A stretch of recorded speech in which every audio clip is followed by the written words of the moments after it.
So we're here at Mira Mesa for the closing stages of the SoCal Invitational Tournament. We still got 5 pairs going here, and it should be kind of fun, so we're going to recap where we are.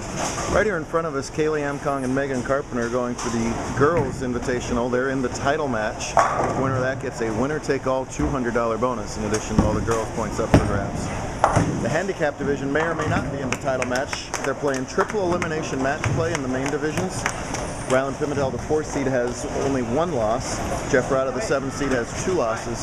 So Jeff has to beat Ryan twice in a row in order to win the title. Jeff has to win each game also by 55 pins to win the match. Ryland's dad has had it up to here with this nonsense, but that's okay. On either side of all this is scratch division matches. There are 5 bowlers left in scratch. Kyle Duster, and the worst lower legwear attire I've ever seen, is taking on Kirk Chewy, and in that match the loser's eliminated. In the other match, Joe Grondin ran the table undefeated until last round. He's now got 1 loss, and he's about to have his second against Nick Devlin. In fact, it's locked, so Nick is going to beat Joe and hand Joe his 2nd loss, which will leave everybody left with 2 losses, so we'll essentially have 2 semifinal matches and a title match left over in scratch. Watching all this happen is Sergio Torres, who has a bye this round. That's the 5th bowler remaining in scratch. So that's where we stand, and really the biggest drama right now is Chewy and Duster. Kirk leads in his match by, what's that, 117 in the 6th to 100 in the 6th. So a 17-pin lead with the strike working. He has probably had the most heart-stopping series of matches in the scratch divisions. He had 3 straight do-or-die 10th frames. He died in the 1st, died in the 2nd, and just barely did in the 3rd with a Brooklyn strike to oust Derek Acuff, who will be shaking that off for a while. That's the nature of the game, and he'll maintain himself a 17-pin lead if he can convert the 4-7. Bowling on a blown-out Audubon pattern. This is a lot of games to put on any pattern.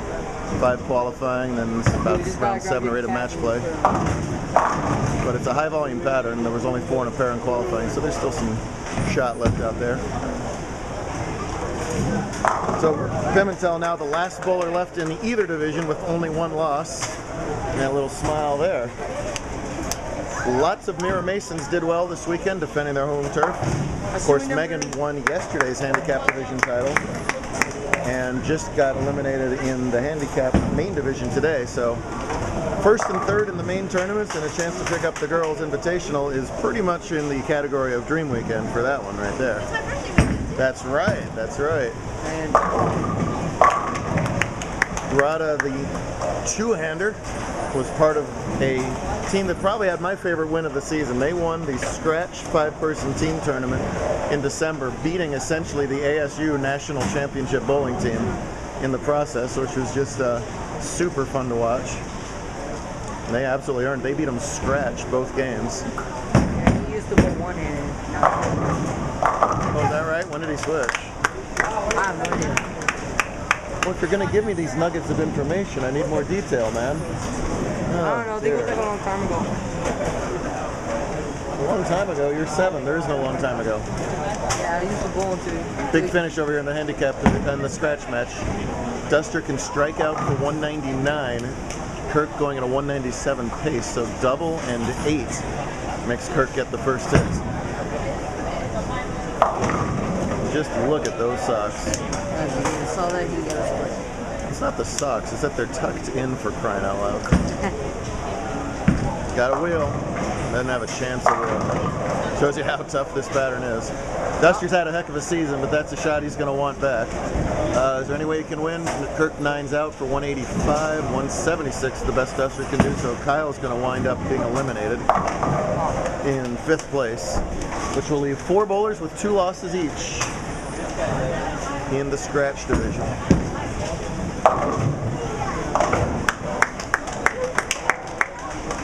Pimentel trails by about 30 already in the handicap division, so he's got his work cut out for him in this potential title game.